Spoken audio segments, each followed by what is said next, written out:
Steve Dotto here. How the heck you doing this fine day? And welcome to Webinar Wednesday. I'm here with April. How are you doing, April? I'm good. How are you doing? Oh, you know what?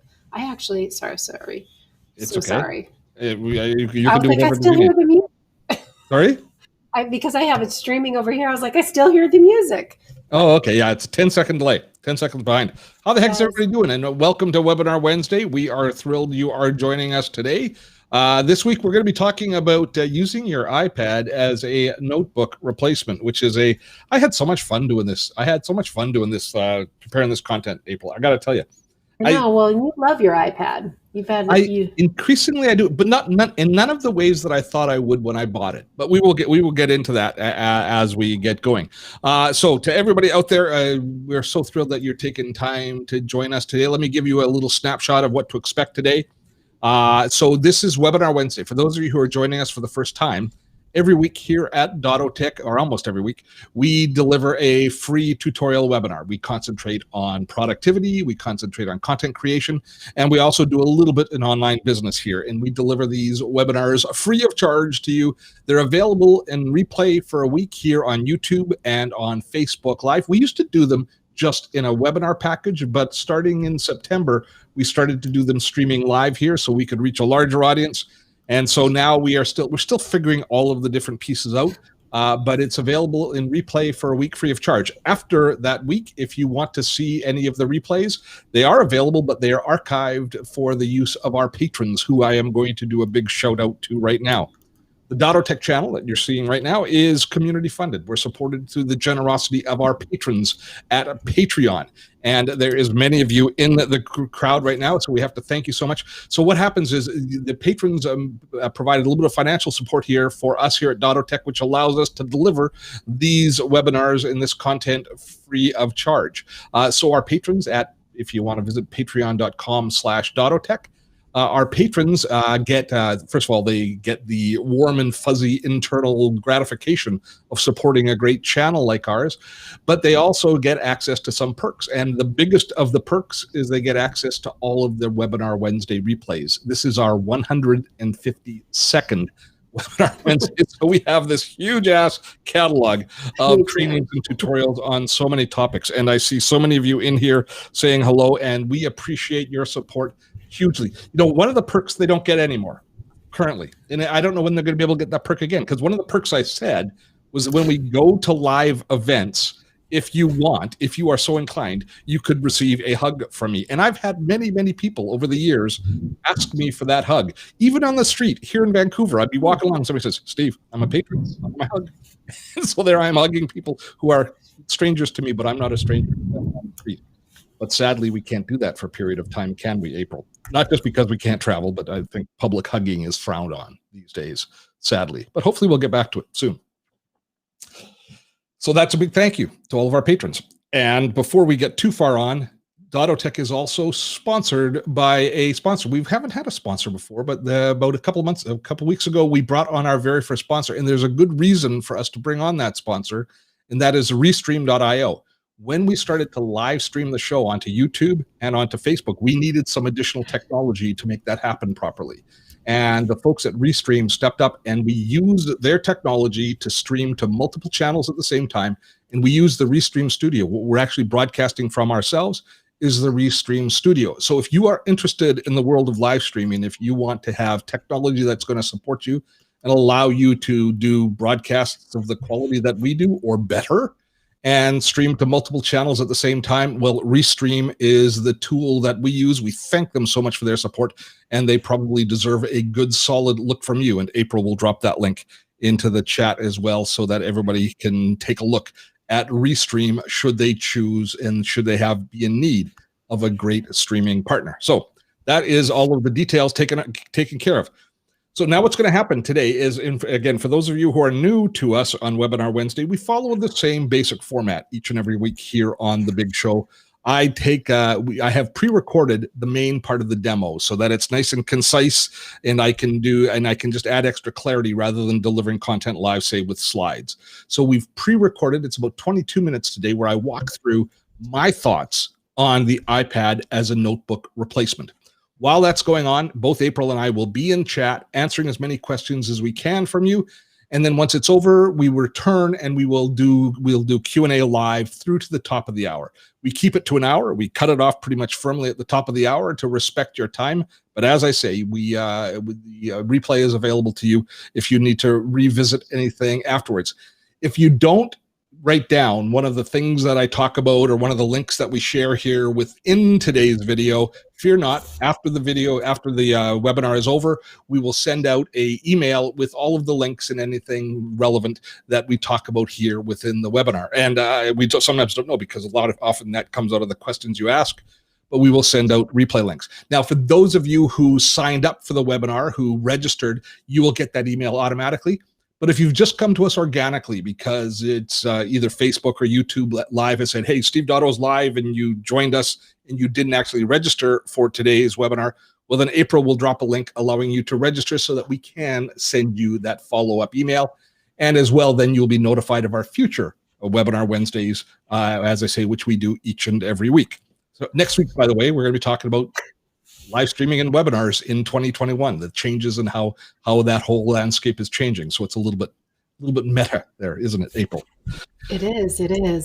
So how are we doing? Any insightful comments from the chat that I should know about before we start with the video today? Well, I did throw it out there for the Americans, asking if their turkey's ready, because it's a very different turkey day for us here in America, as it has been for all of you guys all across the world. So we have. You start cooking your turkey this early because it's tomorrow's Thanksgiving. No, but we start cooking it. So like my table, everyone's different. My table I set tonight, I have it out, and it's just a family of 5 and my son's girlfriend. So there's 6 of us tomorrow. But I actually went overboard. I have a 22-pound turkey for 6 of us. Just 5 pounds per person. Which is ridiculous because last year we had 24. And my husband opened our second fridge we have in our basement, and he's like, what are you going to do with all this food? Turkey salad sandwich, turkey pot pie, turkey soup for the next month. And then Christmas comes. Now, do you do another turkey at Christmas, just out of curiosity?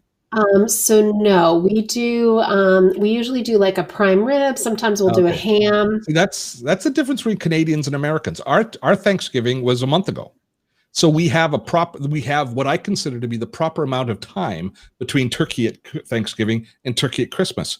Turkey in November and then turkey in December is just too much turkey for me. Yeah. So I appreciate that you go for a different Christmas. But that's very traditional, because growing up, my grandmother's always had turkey on Thanksgiving and Christmas. So that's kind of a modern new age. My dad did it different because he probably didn't want to follow in his mother's footsteps for whatever reason. And so, sometimes we've done stuffed shrimp too. We've done seafood. I know Italians tend to do the 7 C's at Christmas. Yeah, lots of different things. Can we stop this now? Because I'm doing this intermittent fasting thing and I haven't eaten yet. I'm so excited though. It's like one of my favorite holidays to like. It is. It's a great holiday. And we need a sense of normalcy more than ever.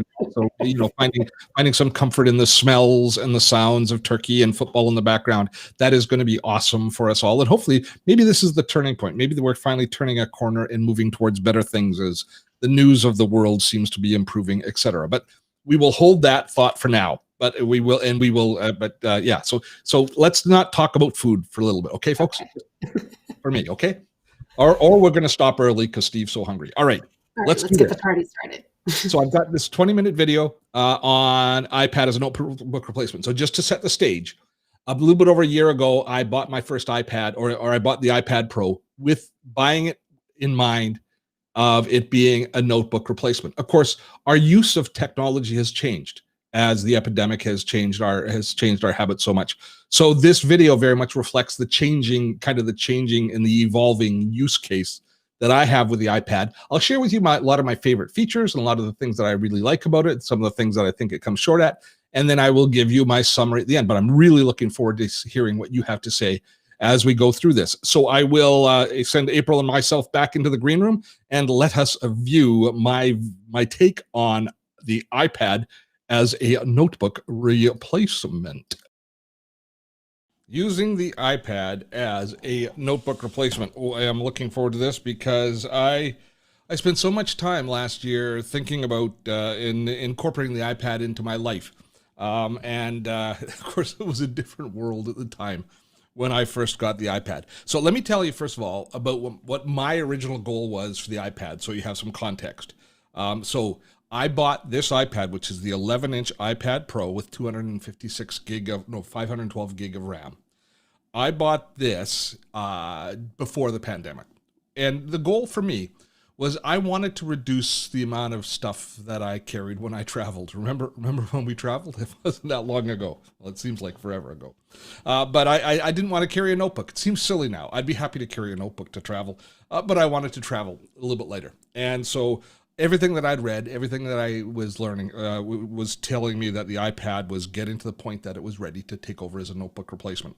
So I bought it and I did some trips. I did some traveling with it. Now, what I wanted to do when I was on the road was I wanted to be able to stay productive. I wanted to be able to stay on top of my email and my calendar and do some writing. I wanted to be able to do a little bit of writing. And I also wanted to be able to deliver my talks, to deliver presentations on the road. And I thought that as well, if I could, I would maybe do a little bit of audio and video editing. Maybe I would shoot some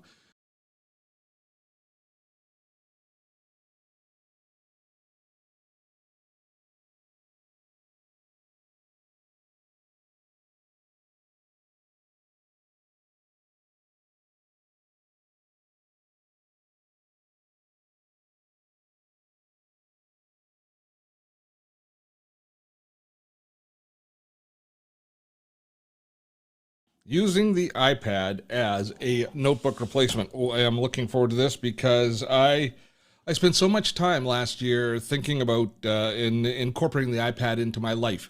Of course, it was a different world at the time when I first got the iPad. So let me tell you, first of all, about what my original goal was for the iPad, so you have some context. So I bought this iPad, which is the 11-inch iPad Pro with 512 gig of RAM. I bought this before the pandemic. And the goal for me was I wanted to reduce the amount of stuff that I carried when I traveled. Remember when we traveled? It wasn't that long ago. Well, it seems like forever ago. But I didn't want to carry a notebook. It seems silly now. I'd be happy to carry a notebook to travel, but I wanted to travel a little bit later. And so everything that I'd read, everything that I was learning was telling me that the iPad was getting to the point that it was ready to take over as a notebook replacement. So I bought it and I did some trips. I did some traveling with it. Now, what I wanted to do when I was on the road was I wanted to be able to stay productive. I wanted to be able to stay on top of my email and my calendar and do some writing. I wanted to be able to do a little bit of writing. And I also wanted to be able to deliver my talks, to deliver presentations on the road. And I thought that as well, if I could, I would maybe do a little bit of audio and video editing. Maybe I would shoot some vlogs on the road and I would edit them on the road, or possibly record some podcast interviews. When I was at conferences, maybe I could record some podcast interviews and I could edit them on the iPad as well. So that's one of the reasons that I spent more money and paid Apple's tax and premium on getting a lot more memory. I got 512 gig of RAM, which now is seeming to be a bit excessive. I mean, take a look. If you take a look at my usage, if we go in and we take a look at the storage, here I am, and because I haven't been doing video editing, because I haven't been doing audio editing on it, I've had this iPad for over a year, and I've used up 68 gig of, I only got 256. I went a little bit cheaper. I bought the 256 gig version. But it's, so that's how much memory I have ended up using. So using a lot less than I thought. So that was my goal when I bought the iPad, was to get it with the to get it and to travel with it, use it on the road for presentations. The reality was, it did most of that exceptionally well when I was on the road. It was good for doing email. It's got a built-in. I use Gmail, and the Gmail app is very nice on board. I'll talk to you about the hardware. I did get the keyboard with it. I did get a keyboard with it, which helps. And I found it very useful for calendar, for productivity, for staying in touch. I felt like I was fully in control communication-wise when I was on the road, and I could do writing. I could write scripts. I could do writing. For me, it worked fine as a tool to write with. Where it came up short for me was delivering presentations, because almost every place that I went, anytime I tried to hook it up to a projection system, it had issues. At every banquet hall that I spoke at, or at any theater, although theoretically it should have been fine, because I had all of the gear, I had all of the attachments. I bought a nice USB adapter. It's got the USB-C. Now that's one of the big differences that you have to kind of come to terms with the iPad, is it uses USB-C as a connector. So it's not the Lightning port. So I bought a breakout box that allowed me to do a few things. It has memory, USB, standard USB connections, as well as HDMI in it, as well as a memory card slot, so you can add additional memory. And I also have a special thumb drive with it that converts from USB to USB-C. And so I'd set myself up with the hardware to support delivering presentations on the road. And of course, I could use Keynote, or you could use PowerPoint. It's either one, or you could use Google's presentation tool. But more often than not, I had issues with it syncing and connecting to the projector, which caused me much consternation several times. Once it worked fine. Another time it didn't work fine, but I got it working. A third time, it wouldn't work at all. We had to transfer the talk from the iPad over onto a PC that the AV company had. So overall, I would classify it as only okay for delivering presentations. But the last time I traveled to give a talk was 9 months ago. So maybe the software and the integration has improved since then. Can't say for sure, but I don't give it a passing grade as a presentation platform. That's kind of where it sits there. So that was my goal as I got it. So the reality, obviously, things have changed. So now we're stuck at home, and I'm using the iPad increasingly in my home environment. And so how is it working there? Because I also use a notebook at home. I like to work here at my desk, but I also like to work in front of the television set with a football game on in the background, or I just like to move around the house and work in some different physical locations. So now I'm using it as a notebook replacement within the house, but just to give me some location independence within the home. So let's talk about those things. Let's talk about how it works for those things. And of course, for simple writing tasks and that sort of thing, it still works really well. Now, here's the thing, though, is the keyboard and the options we have for input on the iPad, which is the keyboard, the stylus, or the Apple Pencil, which I absolutely love, or voice, or on-screen capabilities, gives us a lot of different ways of inputting data. So when I'm, say, replying to YouTube comments, I can just go into YouTube Studio here and open it up, and I can go into the comments, and I can reply to people's comments. And this is a great thing for me to do. This is something that I don't have to sit down at the desk and be working on the desktop computer at. This is something that I could do very nicely sitting on the couch in front of the fireplace. I can do it in a variety of different places. And using the keyboard is okay, but I really like using dictation for this kind of thing, for firing off quick comments, for firing off, just quick little communications. And in that case there, you have to really consider how you're configuring your iPad, because as soon as you plug the keyboard in, you lose the ability to use the dictation. It's not, it defaults to the keyboard. So if I go here and I want to reply to this comment here, if I go to reply, I can type in a reply, but I can't hear. Just see with the keyboard, I can't do voice dictation. However, if I disconnect the keyboard, which I can do just by flipping it around like this, now, once I'm on the software keyboard, I have here, you see, I have access to Siri, and I have access to the dictation. So I can reply here. I hope this is a comment. Thanks for your input. I look forward to whatever. Obviously, I'm not going to send this. Let me just stop it. There we go. So you can see that the dictation works. Just great. Let me just delete this because I didn't actually read this person's comment, and I don't want to reply with something like that. But this, for me, is a terrific way of going through lots of different social communications that I have to do, whether it's replying to people on Facebook or especially replying on YouTube or firing off quick emails, is using the dictation. Having access to the apps such as Gmail, Facebook app, Facebook's native app, in this case, the YouTube Studio app, and be able to reply using dictation, to me is one of the biggest productivity boosts I have. If I'm doing serious writing that I need to edit, the dictation doesn't work quite as well. And in that case, they're hooking it up with the keyboard. Now, I've got the old school Apple keyboard, which was still incredibly expensive. The new one looks amazing, where the iPad is floating up, kind of removed from the iPad, from the keyboard. But it is redonkulously expensive. It is one of the most expensive pieces of hardware. If you are looking at getting an iPad as a notebook replacement, thinking you're going to save money, think again. You're far better off buying if you're in the Mac world, buying a MacBook Air is going to end up with lots more horsepower for less money. Or actually, probably not lots more horsepower, but it's going to end up less money in the long run if the notebook is the main thing. It's not going to save you money. It's going to give you additional flexibility and additional options. So that's how I like to deal with basic productivity on it. And of course, it's got all of the apps. It's got the Google Calendar app. And so as far as your organization goes, it's great. Now, while we're on the topic of productivity, the other main thing that we need is access to the web. And the web browsers on the iPad are not all created equal. And the web browsers on the mobile platform, in any world, are not equal with our desktop mobile platforms. Having said that, Apple has significantly upgraded the Safari web browser to the point that they consider it to be a desktop class browser. In other words, much of what you could do with, say, Chrome on your desktop or Safari on your desktop, you can do on the notebook, and the web pages resolve almost identically.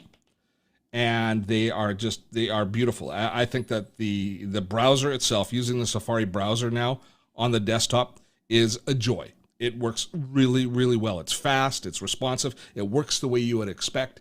It's great. However, there's a little bit of a false promise to it. In the fact, the fact that the Safari browser works properly, none of the browser add-ons or extensions that you use work elegantly or work at all in this desktop, quote, desktop class browser. So all of the native browsing functions that are built into websites are going to be fine, but things that you add yourself, if you add a password manager, or if you add CRM, like I use Gmail, I use a tool within Gmail as a customer relationship manager, none of those add-ons are going to work within the browser. So while it does suffice, and it is better than it used to be, and it's better than, say, using Chrome on the iPad, it's still not as good. You can't anything that you have that's a browser add-on that you rely on, you're not going to have access to within the iPad. So that is something that you need to consider as well.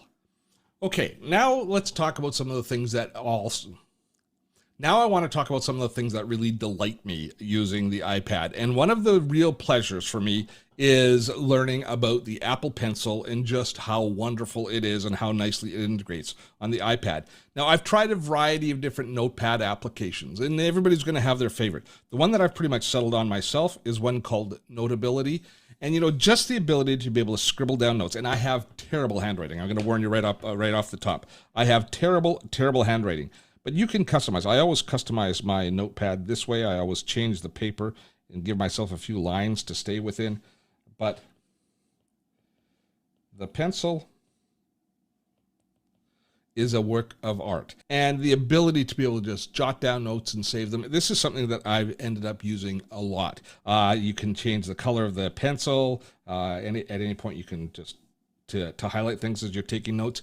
One of the things I love is if you double tap on the pencil, it shifts from pencil to eraser, so then you can erase things, which gives you a lot of control over it. So this interface of using the pencil is something that I use a lot. As I'm just thinking about different ideas and just brainstorming, I will often just start a document and I'll just jot things down, jot down ideas that I later then look at. And I use it as I would a true notepad, and keep all of my notes in it as I'm brainstorming ideas, usually when I'm by myself.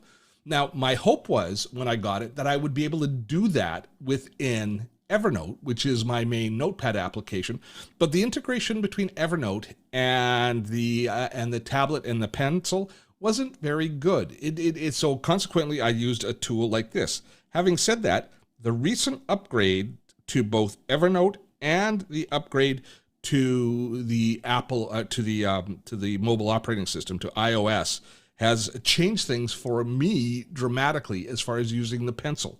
And it's all because of something called Scribble. So let me start a brand new note for you here and show you exactly what I'm talking about. Now, we showed this a little bit last week. Now, you'll notice that my Evernote looks a little bit different. I have dark mode turned on for Evernote, so I like that better on the mobile platform. But here, I can write within, I can just write within.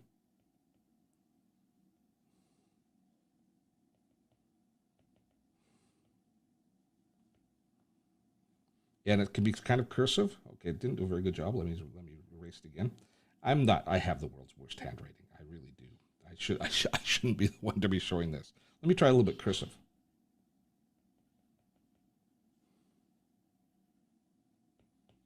Within, is that going to work? Oh, it did. Wither. Okay, close enough.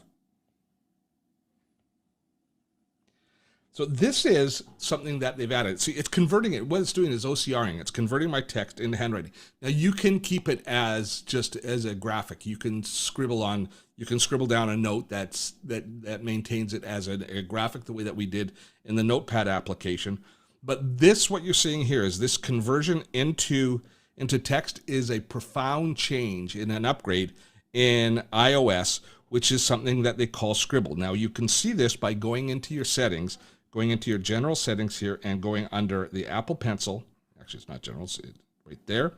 And if you take a look here, this is where you set your preferences for the pencil. This is how I set it up to always switch between the tool and the eraser. That's kind of a default. You can also make it switch to just the last tool used. If you're an artist, you might prefer to do that. If you're using it for artwork, which is a whole different world, and obviously it's a very powerful tool for them. But down here, they have this ability to incorporate Scribble. And I think Scribble is ultimately going to be a game changer because it changes the entire iPad screen into a data entry device with the pencil. So that when we go into the browser, let's go back into the browser where we were. If I go into the browser and I start typing, and say I'm going to do a search, and I'm going to do a search for, what am I going to search for? Let's write in chili.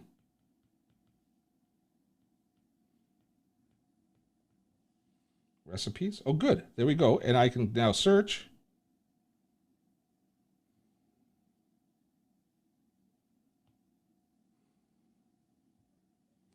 And it goes out on the web and it does the search for me. So this ability to be able to use Scribble and handwrite into any text field on the iPad, I think is a bit of a game changer.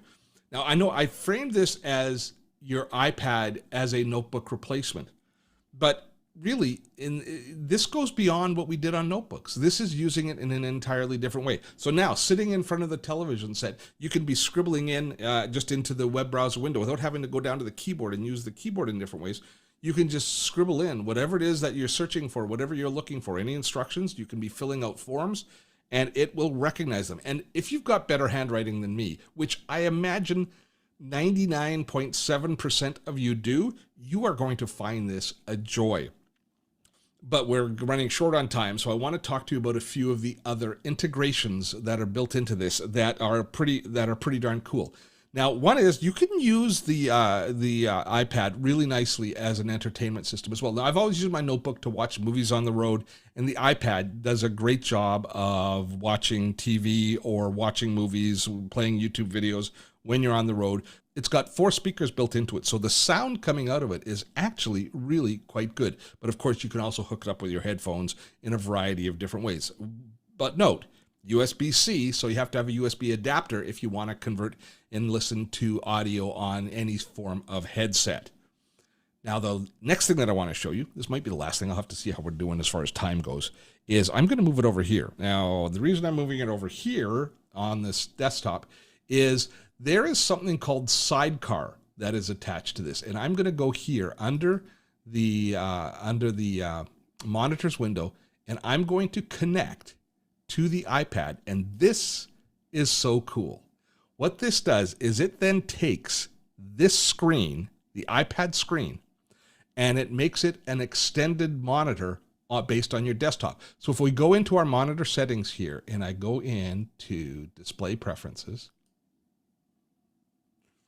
and I go into arrangement, you see that I've put the iPad screen down here. This is where it's going to appear as far as moving the mouse. And watch what happens here.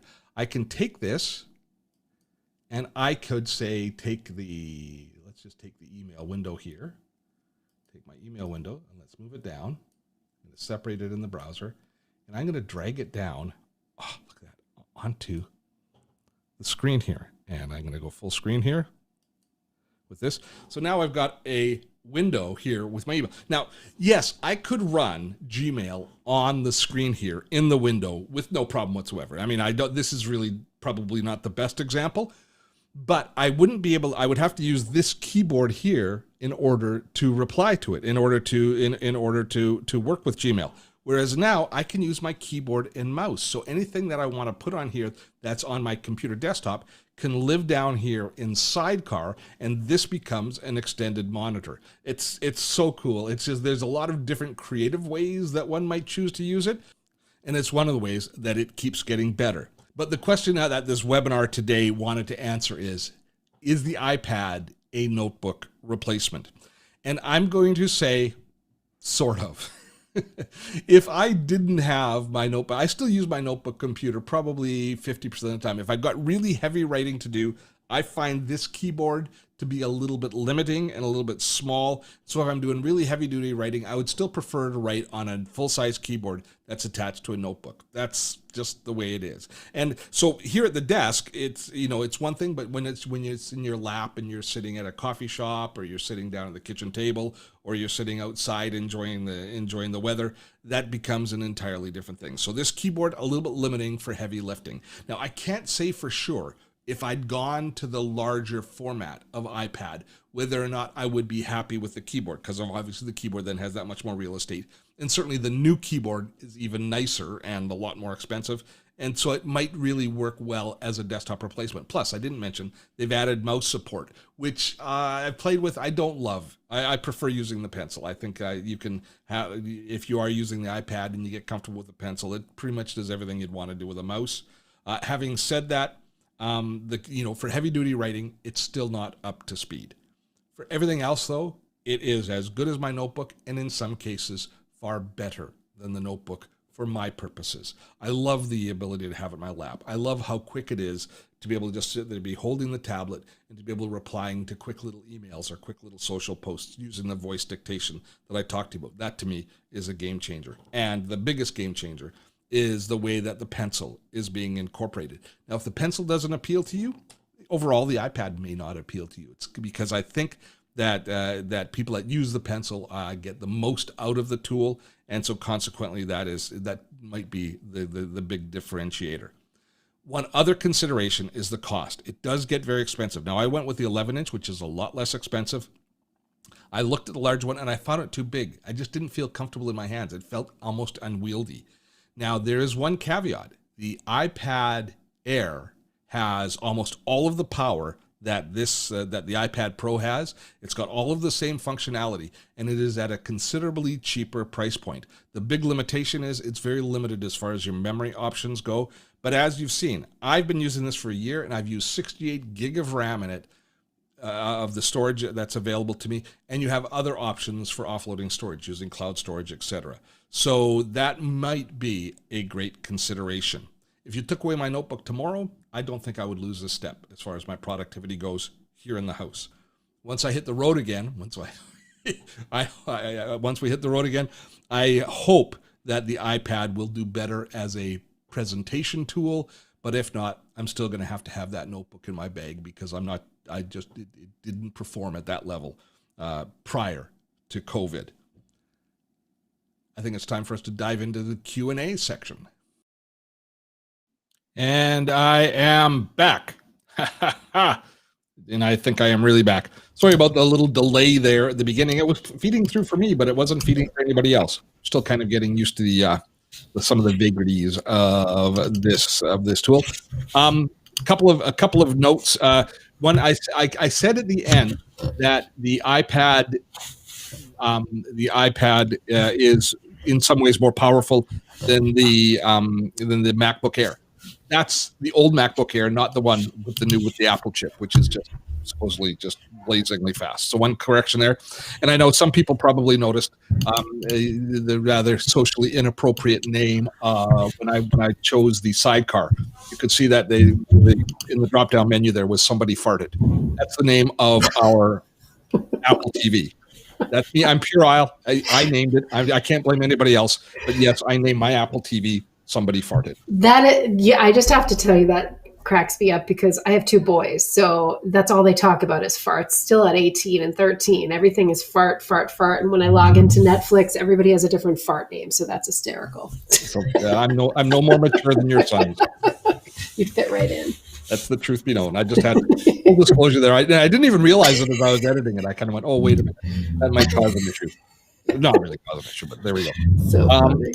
Lots of good comments as we went through. Holy cow. So fun, eh? Do you like that? Did you like it, April? I thought, it was interesting. It was very interesting. I use my iPad for not all the things that I read from it. So I'll read from it and I also stream my workout apps from it. So I learned a lot from how I should better use it instead of always feeling like I'm in front of my laptop. I loved it. Just so people, I'll deal with a few of the questions that were up. How I actually recorded it was I took my iPhone and I just set it up on a tripod over here and I recorded it. So that was locked off on the desk. And then I just took the video from that and I incorporated it to edit it. So I was super simple as far as editing. A lot of people ask the question about the switching box that is on my desk. This is indeed the Elgato Stream Deck, which many people suspected. And yes, I do use it we use it when we're doing our real webinars and our revenue webinars where I've got slideshow and I want me and I've got other assets that I'm pulling all together. I use it mainly for that. We can use it for the live stream that we're doing now. We could use it if we were using a virtual camera and we needed to switch sources. We haven't got that sophisticated in our delivery of Webinar Wednesday yet to require that, but it is something that we will definitely an option for the future. But I love the Elgato Stream Deck. I think it's just a kick-ass product. And I also use it for editing. I convert it into a hotkey tool. And I use it when I'm editing my podcasts, and I also use it when I'm editing video. So I use it not just as a switcher, but I also use it as a keyboard shortcut tool when I'm doing video and audio editing. That was it for questions, the ones that are kind of top of mind. All right, so we have lots of questions. Before we do, once again, just a shout out to our patrons. I saw Patreon being mentioned, but a reminder that this sort of training and tutorial, if you find it valuable, well, the reason that we're able to do this each and every week is the support that we get from so many of you through the crowdfunding site Patreon. We appreciate the support of each and every one of you.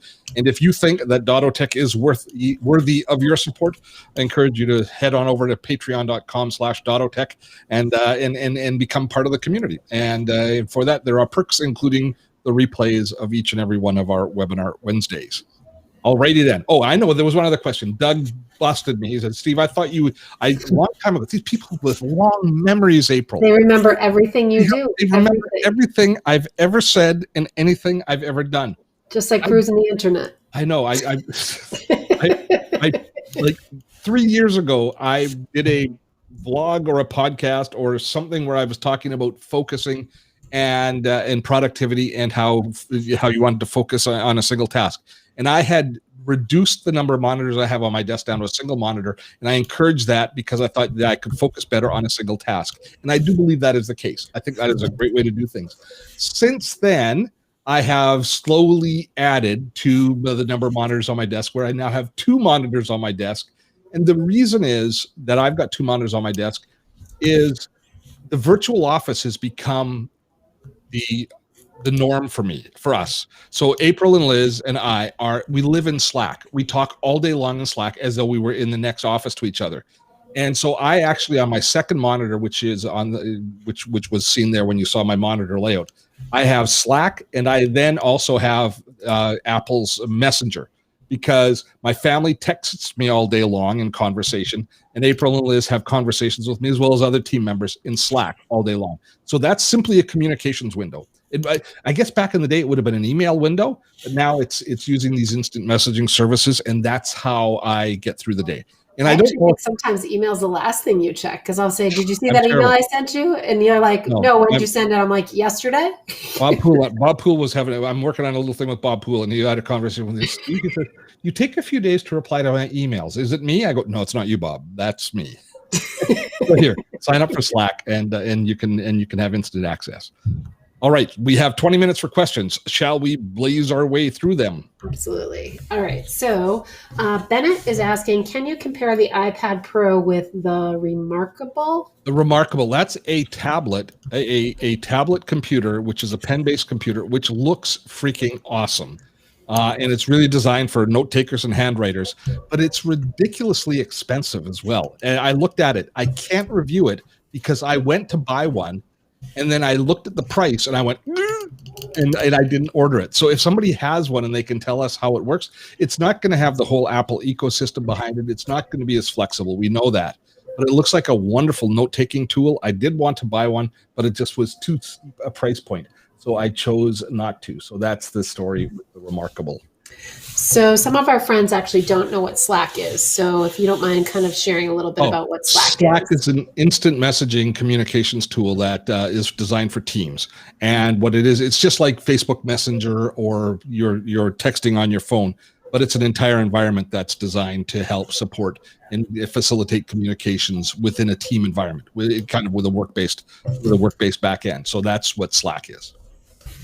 All right. Our friend Greg at Time to Heal is asking, Steve, what is the name of your switching doodad on your desk? As I mentioned, that's the Stream Deck, the Elgato Stream Deck. And that's it. Deb is asking, what do you love about the pencil? Surprisingly, some people have mentioned that they lose theirs. I've never lost it yet, which is knock on wood everywhere. I think I covered it pretty well in the video. Couple things. One is I just like having the pointer in my hand. I think it gives me an air of authority, having this thing as I'm waving about as I'm doing my work. I feel kind of like a conductor in control of a symphony. But also, I just like making notes. I like using it as a stylus. I think I would miss the mouse if I had to touch my big fat finger on the screen every time I want to do something on the iPad. But doing it with the pencil is very precise. Of course, taking notes on it is self-evident. But another thing that I did, and it kind of harkens back to the Remarkable as well, is I bought a screen cover that's specifically designed for the iPad, not a case, but a cover for the screen, which is, I think, called Paper-like. I'll look up the name, and we will include it in the email. But it is a slightly textured Mylar cover that sits over top of the screen, and it creates a tiniest bit of resistance to the smooth nub of the pencil, so it feels very paper-like. So it's not quite as much resistance as you get from paper in a ballpoint pen or a fountain pen, but there's a little bit more friction there, and it just feels like it's not that slippery feeling and that kind of skating on ice that you had when you've probably first used a stylus on a glass screen. It's far more tactile. As a follow-up to as you're answering this, do these pencils have a tracker in them?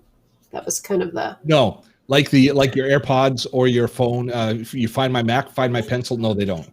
That's a good idea. That's something that should. Yeah. That would be I would feel like that would be the most single lost thing. Yeah, they should have that. Find My Pencil. That's probably why, because it's well below the price point they like for you to lose. They want you to purchase. $100 for something from Apple? What's the matter with them? That's probably the cheapest thing on the menu. It might be just about, other than maybe a cable or something. All right. Journey is asking, will you list the scan disk thumb drive used, iPad and iPhone? Yeah, I'll set I've included that in the email, so that'll be included. Yeah, it's cheap now. It's like I didn't look at the size. It's like $19. It's so it's so cool. Do I have it here? Don't. Just a minute. Oh, still falling stuff down. Farley's going to wake up. So, what? Is this stuff for me, Steve? Do I have it here? Yes, I do. Here it is. He's out like a light. It's so cute and little. See how tiny it is? Oh my God. What happens here? I would lose that. What happens here is you go this way here. You push out. It's a little pusher, and you push out and it's USB-C on that side, and you push it out this way here, and it's USB. So here's the story. I know there was a lot of conversation about me having troubles with it on the road as a presentation tool. What you have to realize is when you're dealing with audio-visual companies, and we're talking about big conferences, they're set up for notebook computers and that sort of thing. And so they were the places that I was having trouble. When I presented in small locations where I could plug directly into a television, like with HDMI, it's fine. The iPad worked fine. But in large settings, when you're dealing with the projection monitors and all of that sort of kind of professional setup, that's where we had issue. And thank God I had this thing with me, because I was able to move my presentation using USB-C onto here and then put it onto their PC notebook using the USB, or we would have been screwed and I would have had trouble giving my presentation. That's one of the things that whenever I traveled, I always put it in Dropbox to be able to access it in case if I had a problem, especially going to places where they have their own setup. I'm afraid to. I don't know what's going to be like to travel again. I'm going to be like, how do I do this? What do I pack? I think there's going to be less of it. Yeah, how can I possibly go somewhere? Oh my gosh. All right, so let's see. We have.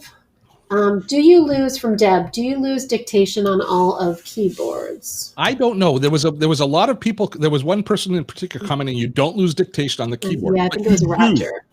Yeah, but I do on the Apple, on the old Magic keyboard or whatever they call it, the old school keyboard, the cheaper one, because you lose the on-screen keyboard, and the dictation in the Siri button is on the on-screen keyboard, and there isn't a dictation button on this keyboard.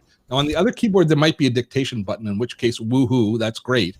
But it's been a limitation. It's something that I had to work around and kind of had to MacGyver my way through. So I don't know about all keyboards, but the keyboard that I have, you do lose it. All right. Brad is asking, what CRM do you use within Gmail? And I feel like you mimight have answered that. Yeah, I answered it in the chat, but it's called Mixmax, and we have a video on it, and we've got some content online about it. It's really a communication. It's really allows you to track all of your emails and people opening them, create templates. It's a pretty cool tool, but it's not like a CRM like Infusionsoft, or it's not like a mail list manager. It's more a conversation manager within email. Tara's asking, can you host all Zoom features on an iPad? Colleagues want to use their iPad rather than a laptop. Yes, as far as I know, I have done everything, including, I believe, screen sharing on the iPad.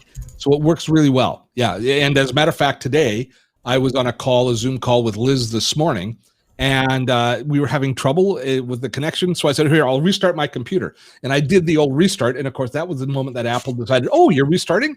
You want me to install an upgrade to your operating system. So have a coffee, go off on vacation and come back and we'll be done. And so it's going to take 25 minutes for it to do it. So I jumped on it and I launched the Zoom call on the iPad, and we had our whole call on the iPad.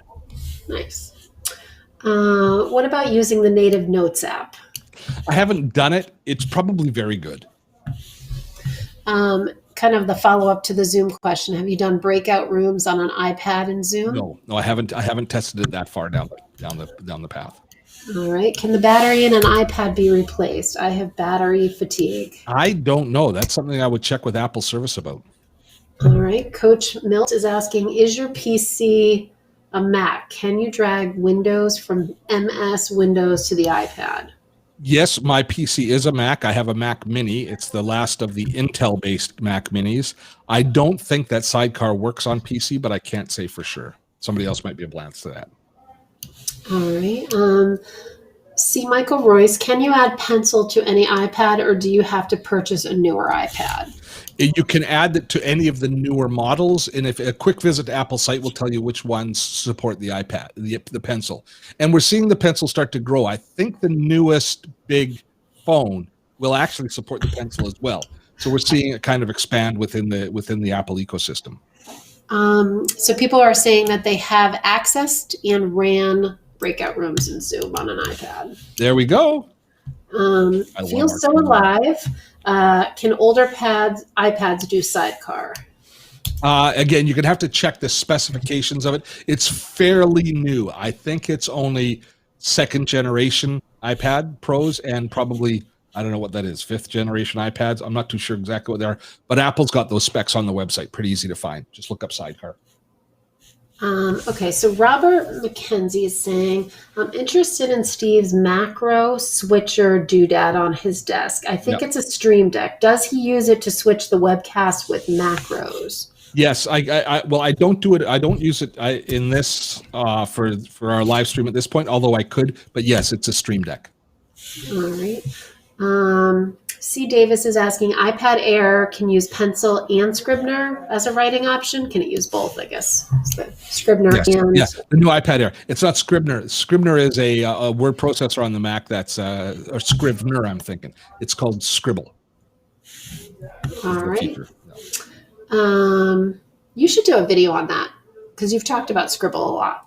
Just twice. I only discovered it last week. I know, but like you're getting people excited about it. Give me some time. No, get to it. Get to it. Andrew is asking, what do you use for video editing? Okay, the way that the video you just saw, I edited myself and I recorded it using ScreenFlow and my iPhone, and then I pulled it together and then I edited it using ScreenFlow. And we've got lots of videos on this on YouTube.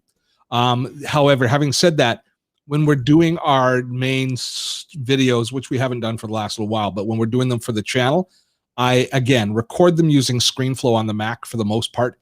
I then do a rough cut in ScreenFlow for time. Then I send them to Liz, who takes them, and she usually does a little bit more editing in ScreenFlow, then exports everything into Final Cut where it's finally output.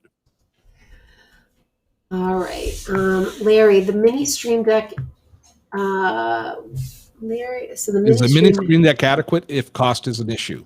So there's 3 different sizes of the Stream Deck. I've got the mid-range one, which has 15 buttons, I think, and the small one has 6 buttons, I think, and then the large one has 32 buttons, I think. It depends. If you're just switching cameras and you're using it as a live stream switcher, I think that the mini Stream Deck would probably work very well. But you have to think about how many different scenes you would want to have, because that's really it. So are you going to have a split screen with you and a slideshow? Are you going to have a guest? Are you going to have, do you have different keys that you have to lay up, different graphics that you have to lay up that you want to have hotkeys switched? So you could actually come up with quite a few different scenes in a live stream pretty quickly. So 15 is good. The very cool thing about this, by the way, is that the buttons on this on the Elgato Stream Deck, you can edit the buttons. Here, I'll do this. Let me see if I can show you. So right now it's set up for running Ecamm, I believe. See this? Let me see. I'm not sure you'll be able to see this, but let me change the profile. And I'm going to change the profile to how I use it for Hindenburg when I'm doing my video editing, audio editing. You see how the buttons have changed? And some of them are colorful and animated. So so you can change the buttons as you go. So here it is set up for ScreenFlow for editing video. So you can actually download these different sets of different graphics for the buttons that help you along. You can lose a lot of time down that rabbit hole, but it's very cool. All right. When you considering to buy an iPad Pro, is it wise to wait for a new version, or is there nothing special planned that you know of? It's a really good question. I don't know. Apple's kind of they've muddied the waters a lot. That's okay. I can hear your kids bellowing. They've muddied the waters a lot with the release of their new mobile chip for the PC. So I don't know really what the roadmap is. You'll have to look at sites like the Mac sites to determine kind of what the rumors are as far as the rumor mill. I don't pay that close attention to the rumor mill of what's coming. I kind of look at what's out now. So I'm not positive. But if I was buying one today, I would probably look most closely at the Mac, at the iPad Air. Mark just mentioned they just released a new iPad Pro with a new chip. So I'm not sure what that means.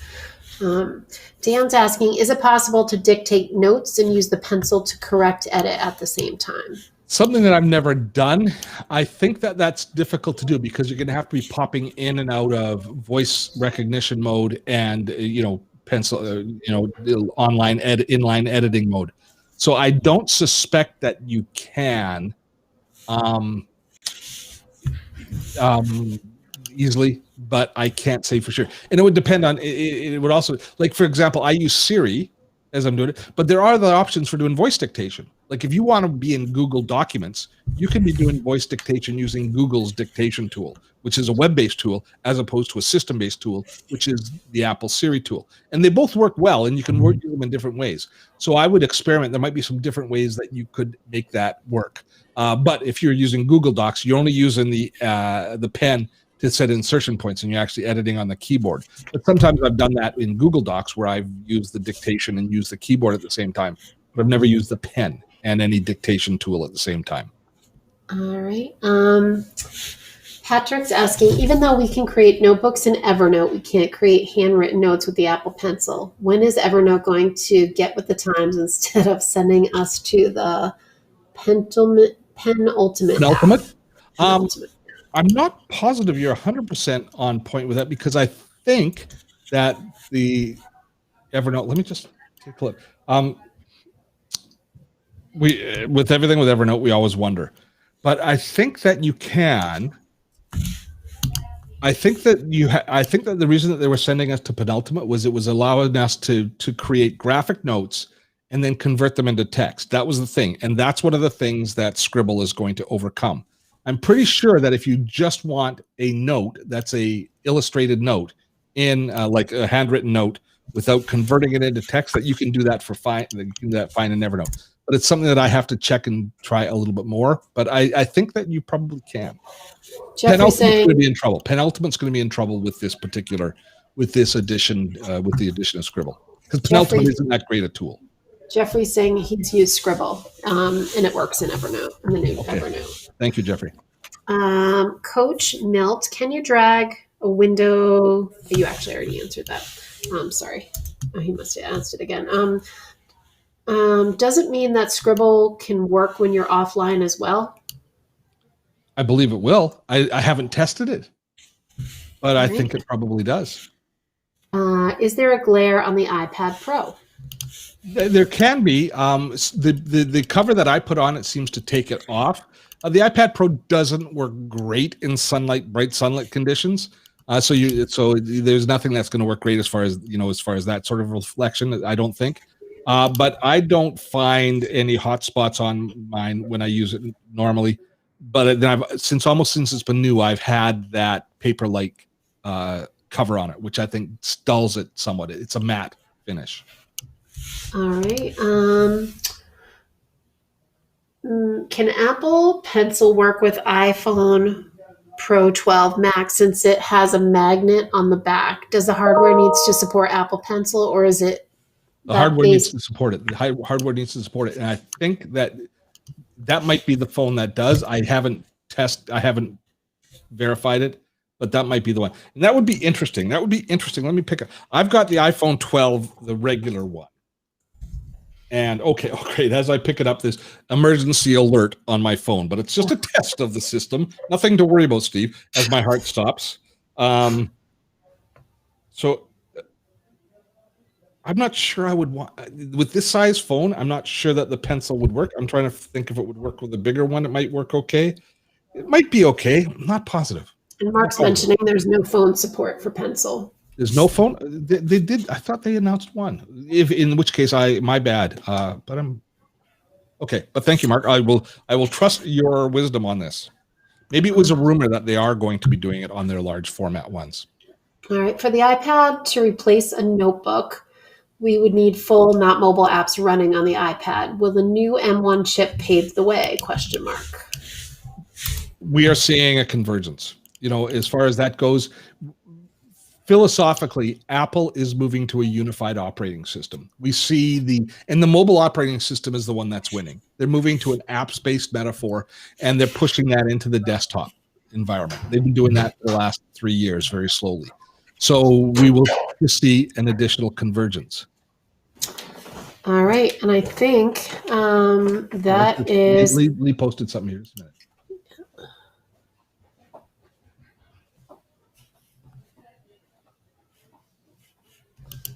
Oh, okay. It says here that the Apple Pencil 2 sticks to the iPhone, to the Pro Max, thanks to the MagSafe business connection.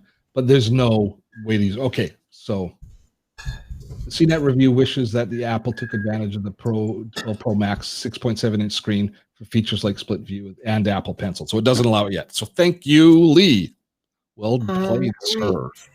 And that is a wrap on the questions, and it puts us up at the top of the hour. And what a day it has been. That was good. That was good. You really like your iPad. You have a Thanksgiving song you sing? There's no Thanksgiving music, is there? There's a little bit of Halloween music. There's Valentine. No, there's not really. Christmas is the only season that has its own music.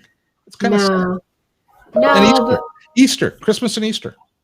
No, but like we go around the table and talk about what we're thankful for. You know, well, I hope that you have lots to say. I hope it's a long conversation. Say that I'm thankful for you and working with you and all the great stuff that I learn each week, because I learn a boatload of information from you, as so does our audience here. So, and I'm grateful for our Dotto Tech community as well. Well, it's a two-way street. We learn, I value you and Liz immensely. We would not be where we are without you guys. So that's something that I am thankful for. And for all of you folks out there, and enjoy this long weekend for all of our American friends. Everyone be well and be safe. Sorry? Be well and be safe. It's like, Amen. Yeah. Thanks so much, guys. Next week on this, we are going to be talking about live streaming. We're going to be talking about... Is that the graphic? Do I have the right graphic? Nope, that's this week. There it is. Live streaming and webinars in 2021. Looking at the technology, looking at where it's going and how we are producing this show as a live stream now, and the differences with traditional webinar tools and the live streaming tools that we're starting to embrace, and I believe we will be all migrating to in 2021. Happy Thanksgiving, one and all. We thank you so much. We appreciate your support, and we look forward to seeing you next time here for Webinar Wednesday. Till then,